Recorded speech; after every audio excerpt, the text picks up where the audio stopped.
Hello दोस्तों, आप सभी का वेलकम है आपके अपने क्लासेस इंद्रजीत क्लासेस में।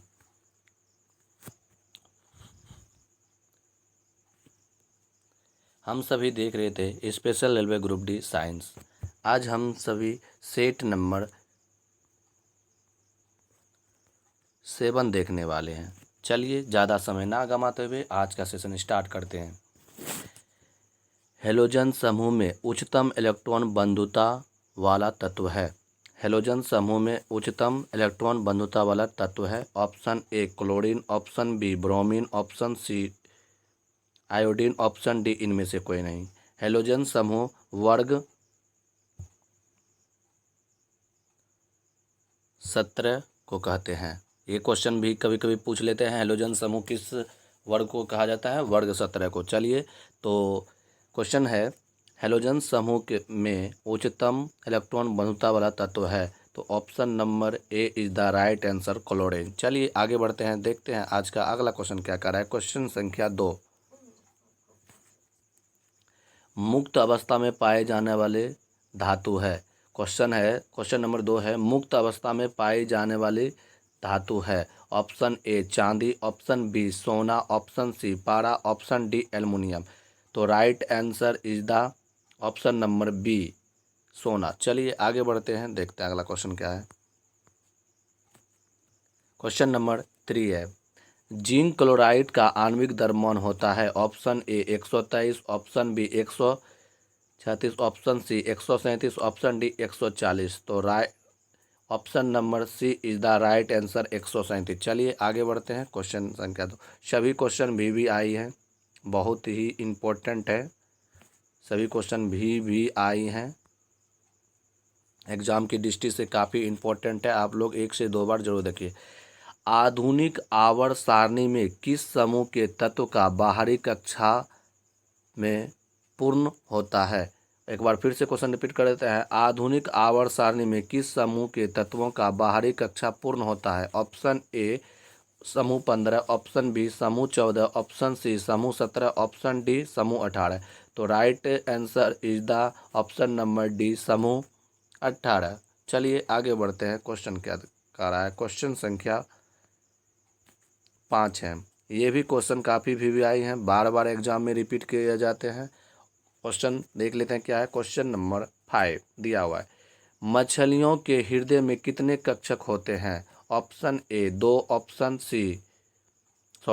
B 3, option C 4, option D 1। तो right answer is the option number A 2। मछलियों के हृदय में कितने कक्षक होते हैं? 2। Option number A is the right answer. चलिए आगे बढ़ते हैं, क्वेश्चन काफ़ी अच्छा है, देख लेते हैं। क्वेश्चन संख्या 6 है, परमाणु के भीतर न्यूट्रॉन तथा प्रोटॉन पर आरोपित बल कहलाता है। क्वेश्चन एक बार फिर से पढ़ देते हैं। परमाणु के भीतर न्यूट्रॉन तथा प्रोटॉन पर आरोपित बल कहलाता है। ऑप्शन ए गुरुत्वाकर्षण बल, ऑप्शन बी नाभिकीय बल, ऑप्शन सी गुरुत्व बल, ऑप्शन डी इनमें से कोई नहीं। Right answer is the option number B नाभिकीय बल। परमाणु के भीतर न्यूट्रॉन और प्रोटॉन पर आरोपित बल कहलाता है। Option number B is the right answer नाभिकीय बल। चलिए देखते हैं आज अगला क्वेश्चन क्या है आज का।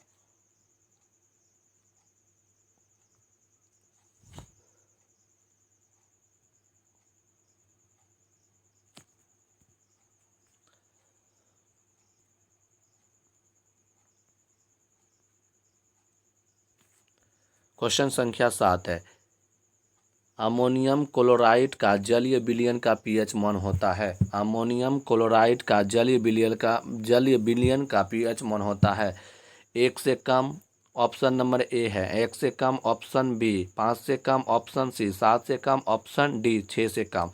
राइट आंसर इज द 7 से कम, option number C. Ammonium chloride का जलीय विलयन का पीएच मान होता है 7 से कम। चलिए आगे बढ़ते हैं, देखते हैं नेक्स्ट क्वेश्चन क्या है। क्वेश्चन संख्या 8 है, परमाणु संख्या 57 वाले तत्व किस ब्लॉक से संबंध रखता है? परमाणु संख्या 57 वाले तत्व किस ब्लॉक से संबंध रखता है? Option A P block, option B S block, option C D block, option D इनमें से कोई नहीं। परमाणु संख्या 57 वाले तत्व किस बुलाक से संबंध रखते हैं? Option number C is the right answer, D block से। चलिए क्वेश्चन नंबर आगे देखते हैं। क्वेश्चन नंबर 9 है, व्यंजक चूर्ण को जल में मिश्रित करने पर कौन सी गैस निकलती है? व्यंजक चूर्ण को जल में मिश्रित करने पर कौन सी गैस निकलती है? काफ़ी इंपॉर्टेंट क्वेश्चन है, बार बार एग्जाम में रिपीट किए जाते हैं, वेरी वेरी इंपॉर्टेंट प्रश्न है।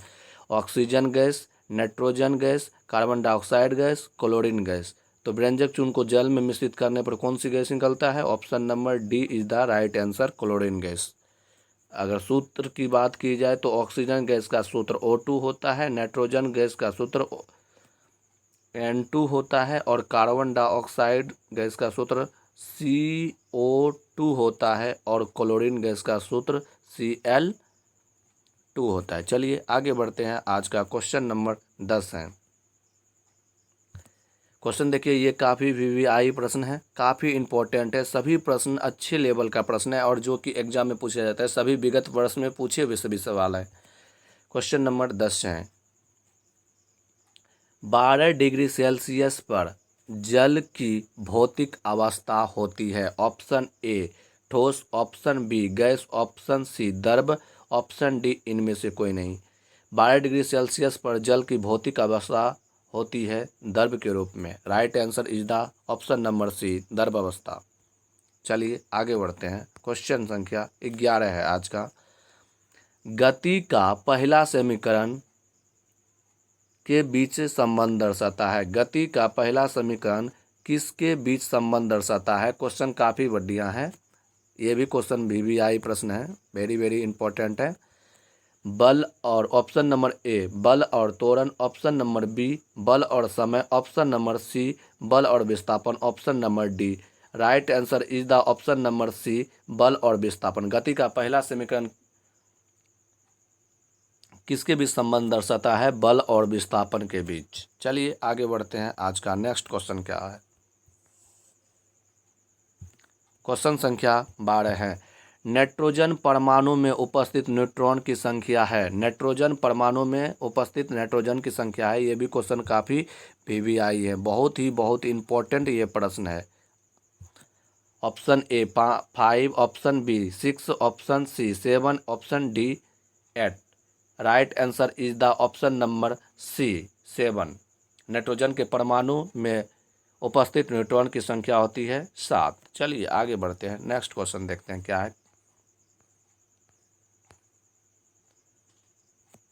क्वेश्चन संख्या 13 है, विद्युत प्रवाह को मापने के लिए किस यंत्र का उपयोग किया जाता है? विद्युत प्रवाह को मापने के लिए किस यंत्र का उपयोग किया जाता है? Option A voltmeter, option B ammeter, option C ammeter, option D इनमें से कोई नहीं। विद्युत प्रवाह को मापने के लिए किस यंत्र का प्रयोग किया जाता है? Option number C right answer, ammeter से विद्युत प्रवाह का मापन किया जाता है। चलिए देख लेते हैं अगला क्वेश्चन क्या कह रहा है। क्वेश्चन संख्या 14 है, एक यहाँ पर सूक्ष्म सेल होगा,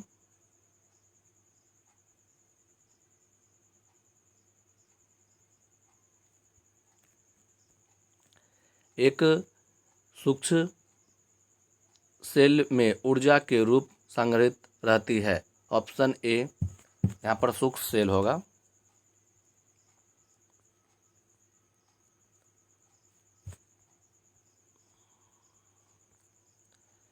एक सूक्ष्म सेल में ऊर्जा किस रूप में संग्रहित रहता है? ऑप्शन ए विद्युत ऊर्जा के रूप में, ऑप्शन बी रासायनिक ऊर्जा के रूप में, ऑप्शन सी तापीय ऊर्जा के रूप में, ऑप्शन डी इनमें से कोई नहीं। यहाँ पर थोड़ा मिस्टेक हो गई है आप लोग, सूक्ष्म सेल में, ठीक है। तो राइट आंसर इज द रासायनिक ऊर्जा के रूप में सूक्ष्म सेल में ऊर्जा संग्रहित रहता है। चलिए आगे बढ़ते हैं। क्वेश्चन संख्या आज का 15,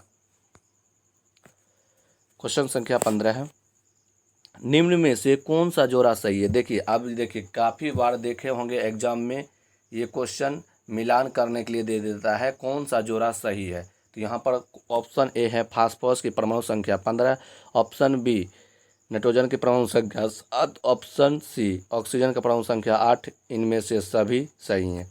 तो हम सभी जानते हैं फास्फोरस की संख्या 15 होती है, नाइट्रोजन की संख्या 7 और ऑक्सीजन की परमाणु संख्या 8। तो राइट आंसर इज द, इनमें से सभी सही हो जाएगा। चलिए देखिए, आप देखिए महत्वपूर्ण प्रश्न आप लोग के बीच आ गया है। एस्थेटिक्स जीके से प्रश्न है। एस्थेटिक्स जीके से 5 प्रश्न लिया गया है। इस सेट में काफ़ी इंपॉर्टेंट प्रश्न है। एस्थेटिक्स जीके से 5 सवाल लिया गया है। क्वेश्चन है, भारतीय कृषि अनुसंधान परिषद का मुख्यालय स्थित है। भारतीय कृषि अनुसंधान परिषद का मुख्यालय है। Option A Mumbai, option B Hyderabad, option C Chennai,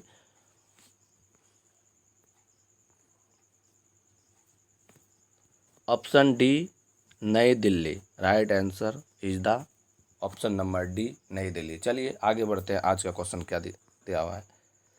aesthetics GK से 5 प्रश्न लिया गया है। चलिए क्वेश्चन संख्या 2 है, भारत का उच्चतम न्यायालय कब अस्तित्व में आया था। भारत का उच्चतम न्यायालय कब अस्तित्व में आया था। Option A 1936, option B 1952, option C 1954, option D 1950। Right answer 1950, 28 फरवरी। डेट अगर याद रखना होगा तो 28 फरवरी याद रखिएगा।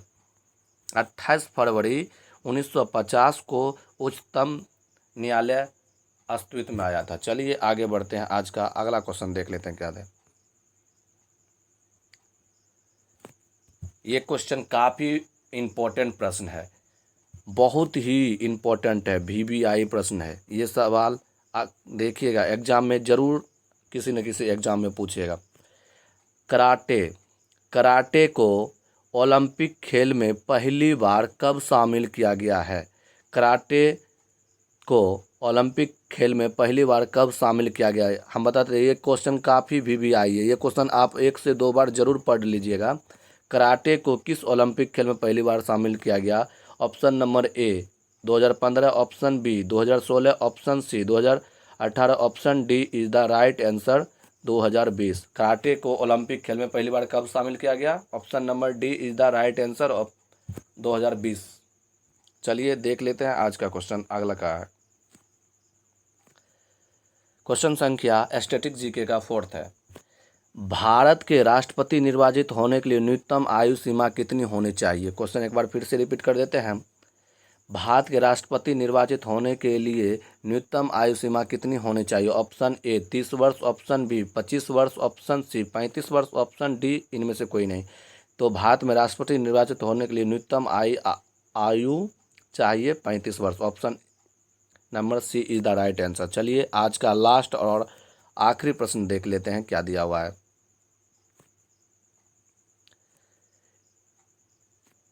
प्रश्न है, रेशम उत्पादन किस देश से आरंभ हुआ। रेशम उत्पादन किस देश से आरंभ हुआ। ऑप्शन ए चीन से, ऑप्शन बी भारत से, ऑप्शन सी जापान से। रेशम उत्पादन का किस देश से प्रारंभ हुआ था। चीन से। Option number A is the right answer. चलिए आज का सेशन यहीं पर समाप्ति होता है। मिलते हैं नेक्स्ट वीडियो के साथ। अगर अच्छा लगे तो लाइक, शेयर, कमेंट और सब्सक्राइब जरूर कर लीजिएगा चैनल को, अगर इसी तरह वीडियो पाते रहेंगे आगे। चलिए तब तक के लिए टेक केयर।